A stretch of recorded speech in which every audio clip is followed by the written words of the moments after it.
We've all been there, trying to find imported records after data migration. Here's how to search for migrated data in Jira Service Management. First, let's look for migrated tickets. Open Jira Service Management, then the project to which you migrated data. Click on Filters, then choose Advanced Issue Search. Remove the command in the search bar and instead enter Imported ID number equals Ticket ID, where Ticket ID is the ID number of the imported ticket. Hit Search and there you have your ticket.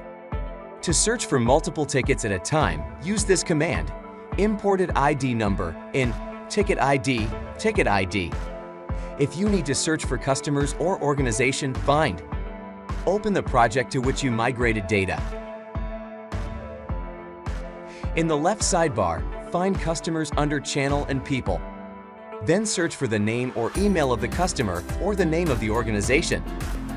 And that's how you search for migrated data in Jira Service Management.